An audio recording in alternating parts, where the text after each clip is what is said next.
Dear students, I welcome you all for the chemistry class.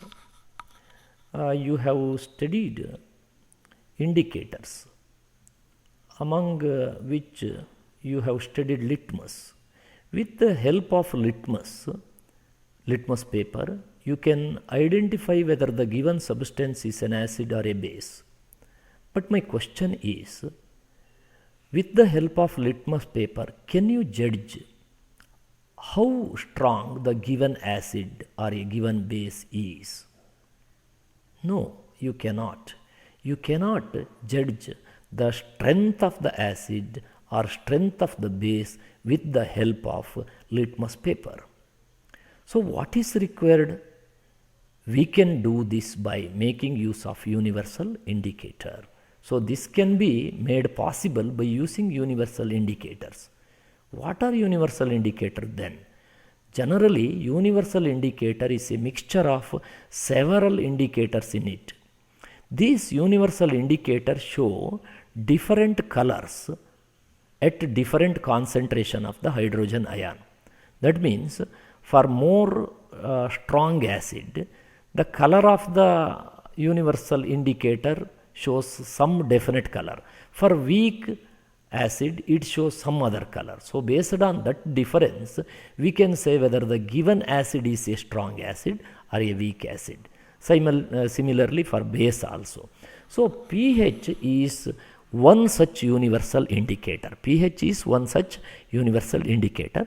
So, let us study what is pH in this class. So, what is pH? pH is, P stands for potens in the Greek, that means power. So, what the pH shows the power of hydrogen ion present in the solution. So, pH is a scale of measuring hydrogen ion concentration in a solution.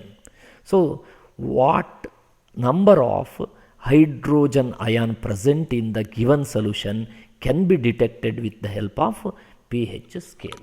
So, pH can be defined in another way.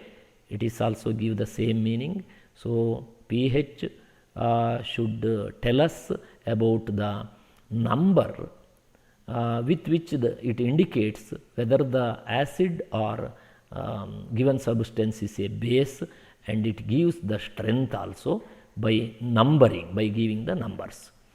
So, how can we use pH paper to measure the acidic or basic nature of a solution? So, the pH papers are available in a form of booklet. At the top of the booklet, a color band is given. It contains from 0 to 14, nearly 15 different colors are given in the color strip. So, by matching the change of pH paper color, we can judge whether the given substance and its pH is known to us. For example, if the pH is 0, that means you have dipped pH paper in a solution, it has changed its color, you have matched the color with the color band given, standard color band given in the book. So, it matches with pH 0. Then you may say it is the given substance is very acidic. If the color of the pH matches with 14, then you can judge the given substance is very acidic. So, in the pH paper, if the pH matches with 7, then pH is said to be 7, then the solution is neutral. For example, you have taken water, it shows pH 7, that means water is a neutral solution. If the pH value is less than 7 in the pH scale, it shows the given solution is more acidic or it is acidic. So, pH value, if it increases from 7 to 14, then you may say the given solution is a base. So, in this pH scale, you have to keep in mind these 2 points. in the pH scale, higher the hydronium ion, that means H plus ion concentration, lower the pH value. As I said already, if the pH is 0, then the solution is more acidic. But if the pH value increases from 7 to 14, the acid nature, that means concentration of OH ion increases. That means the given solution is alkali. So, if the pH of a given solution is in between 7 to 14, then you may say the given solution is a base. So, pH value tells us whether the given substance is acid or base. Now, dear students, you have two solutions with you, A and B. The pH of the solution A is 6. The pH of the solution B is 8. Now, you have to tell which solution is having more hydrogen ion concentration. That means here, if you start from 7 or less than 7 is acidic, 0 to 7 is acidic. So, solution A is having pH 6, it is acidic in nature, it is an acid. But if you start from 7 to 14, it is base. So, the solution B tells the pH 8, it is basic in nature. So, with the help of this pH knowledge, we can easily answer the questions like this. Now, what effect does the concentration of H plus ion have on the nature of the solution? See, the concentration of H plus ion can have a varied effect on the nature of the solution. That means, with an increase in H plus ion concentration, the solution becomes more acidic. If it decreases, then it causes the increase in the basic nature of the solution. So, the concentration of H plus ion generally alter the nature of the solution. Next, the strength of the acid or base is depending on the number of H plus ion or OH minus ion it has.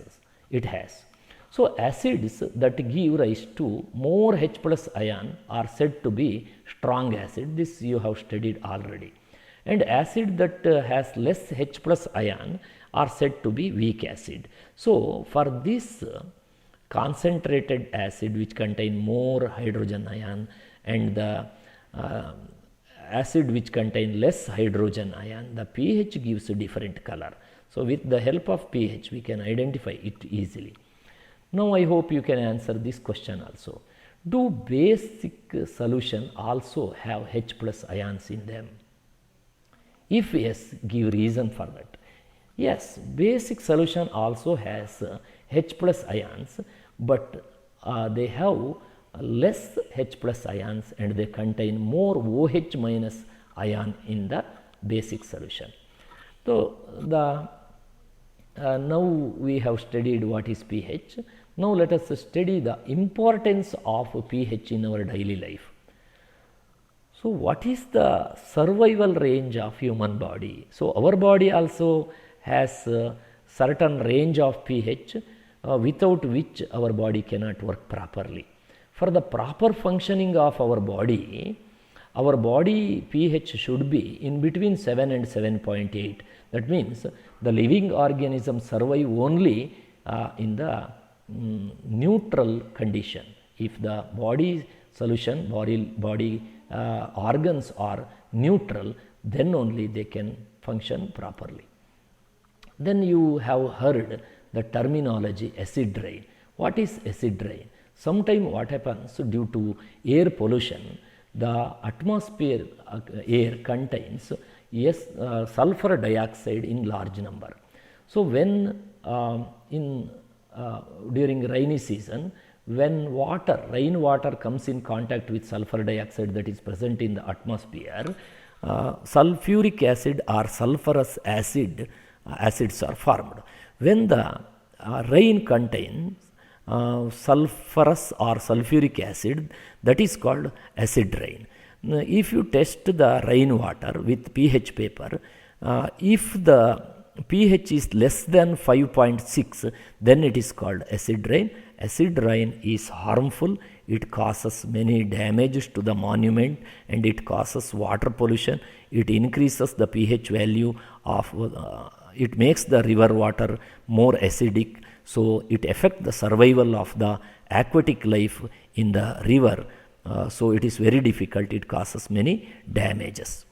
Then for agriculture, to get good yield, the knowledge of pH of the soil is very important. So before planting a plant for agricultural purposes, we have to test the soil for its pH. So for some specific plants, specific pH range is necessary, then only they can grow healthy and they give good yield. So how to test the pH of a given soil? To test the pH of a given soil, you have to take the soil from different parts of the agricultural land. So take 2 gram of such soil in 5 ml of water, shake the content well and filter the solution, so you will get the filtrate. Now add or dip pH paper into the filtrate water. So if it changes its color, then match with the help of standard color band given in the booklet of the pH paper. So then if the pH value is in between 5.5 to 7, then most of the plant can grow properly and give good yield in the agricultural field if the pH is neutral. Then some plants grow properly in the more acidic soil, and some other plants they grow only in the alkali or more in the basic soil. So the testing of pH is very important for agricultural purposes. So farmer should use what is called they have to follow they have to test the soil pH. Here there is another question. Look here. Understand the soil condition. Do you think a farmer would treat the soil with his field with quick lime or slacked lime or chalk?